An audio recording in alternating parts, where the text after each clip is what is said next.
ഒരടിയല്ല 6 അടിയാണ് ഈ പടത്തിൽ, കൂട്ടടിയാണ്. പിന്നെ ഷാജിക്ക് വേണ്ടി ഒരു കഥ എഴുതുന്ന ഏത് എഴുത്തുകാരനും അഭിമുഖീകരിക്കുന്ന ഒരു വെല്ലുവിളിയുണ്ട്. കാരണം കടൽ പോലെ ഇരമ്പുന്ന സിനിമ ചെയ്യുന്ന ഒരു സംവിധായകനാണ് ഷാജി. അപ്പോൾ ഇനി മലയാളത്തിൽ നമ്മൾ അത്ര ജോഷ് സാറിനൊക്കെ എഴുതുമ്പോൾ എല്ലാ എഴുത്തുകാരും അഭിമുഖീകരിക്കുന്ന, എന്നെപ്പോലെ തന്നെ എല്ലാവരും അഭിമുഖീകരിക്കുന്ന പ്രശ്നമുണ്ട്, ഇത് എഴുതി എങ്ങനെ വലുതാക്കുന്നുള്ളത്.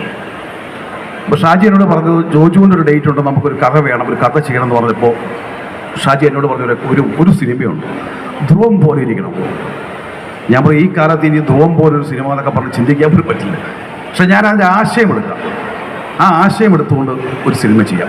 അതുകൊണ്ട് റിലീസ് ചെയ്യുന്നതിന് മുമ്പുള്ള ഒരു വാചകമടിയിൽ എനിക്ക് വിശ്വാസമില്ല. ഈ സിനിമ ഒരു സക്സസ് സെലിബ്രേഷൻ അന്ന് കുറേ കൂടി വാചാലമായിട്ട് ഞാൻ സംസാരിക്കാം. നമ്മൾ നിൽക്കുന്നത് ഇതിൻ്റെ ഗാനങ്ങൾ പ്രസൻറ്റ് ചെയ്യാനാണ്. ഷാജിയെ ഓർക്കുന്നതോടൊപ്പം തന്നെ ഞാൻ ഈ ചിത്രത്തെ നിർമ്മിതാക്കളെ ഓർക്കുകയാണ്.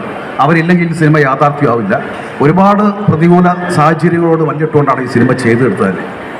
പിന്നെ ക്യാമറമാൻ ശരവണൻ, സംഗീത സംവിധാനം CS ആം, ഈ സിനിമയിൽ സഹകരിച്ച ചെറിയ ടെക്നീഷ്യന്മാർ മുതൽ അതിലെ ഓരോരുത്തരും ഇതിൽ നൽകിയിട്ടുള്ള ഒരു സംഭാവന വളരെ വലുതാണ്. അവരെല്ലാവരെയും നന്ദിയോട്, പലരുടെ ഇല്ല, എല്ലാവരും നന്ദിയോട് ഞാൻ സ്മരിക്കുന്നു. ഇതിൽ അഭിനയിച്ച കഥാപാത്രങ്ങൾ, ദീപക്കൊക്കെ വളരെ മനോഹരമായിട്ടാണ് ചെയ്തത്, വീണയൊക്കെ വളരെ മനോഹരമായിട്ടാണ് ചെയ്തിരിക്കുന്നത്. ഞാൻ എഴുതി വെക്കുന്നത് എന്താണോ അത് ഷാജി അതിൻ്റെ മുകളിലാണ്, അത് നന്നായി അവർ അഭിനയിച്ചിട്ടുള്ളതാണ്. ഇനി സിനിമ കാണാനുള്ള സിനിമയെക്കുറിച്ച്, കാണാൻ പോകുന്ന പൂരത്തെക്കുറിച്ച് അധികം ഞാൻ പറഞ്ഞ് ബോറടിപ്പിക്കുന്നില്ല. നമുക്ക് കാര്യങ്ങളിലേക്ക് കിടക്കാം.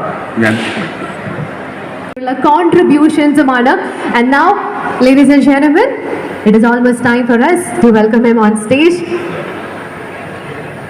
നിങ്ങളുടെ ഒരു സ്നേഹാദരവാണ്, വരവ് ടീമിന്റെ ഒരു സ്നേഹാദരവ് ജോഷി സാറിന് കുറച്ച് കഴിയുമ്പോൾ നൽകാം. അങ്ങനെയാണെങ്കിൽ ആർജയൊക്കെ പറഞ്ഞ പോലെ തന്നെ അവരുടെ മുഖത്തെ സന്തോഷം ഈ സിനിമ കാണുന്ന എല്ലാവരിലും ഉണ്ടാവും.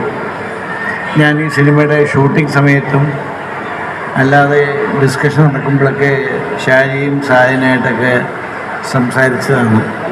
അന്ന് അവർ എന്നോട് പറഞ്ഞ പല സംഭവങ്ങളും എനിക്ക് തന്നെ അന്ന് വളരെ ഒരു ഇതുണ്ടാക്കിയതാണ്, വളരെ സന്തോഷവും ഇതുണ്ടാക്കിയതെ പോലെ സിനിമയിൽ അതിൻ്റെ എത്രയോ ഇരട്ടിയായിരിക്കും. കുറേ നാളത്തെ ഗ്യാപ്പിന് ശേഷം മലയാളികൾ കാണാൻ പോകുന്ന നല്ലൊരു ആക്ഷൻ ത്രില്ലർ, ഒപ്പം ഒരു നല്ലൊരു കഥയും ഉൾപ്പെട്ടതാണ് വരവ് എന്നുള്ള സിനിമ. അതിലാർക്കും സംശയമില്ല. എൻ്റെ എല്ലാ ഭാവുകങ്ങളും ഞാൻ നേർന്നുകൊള്ളുന്നു. എല്ലാവർക്കും നന്ദി, നമസ്കാരം.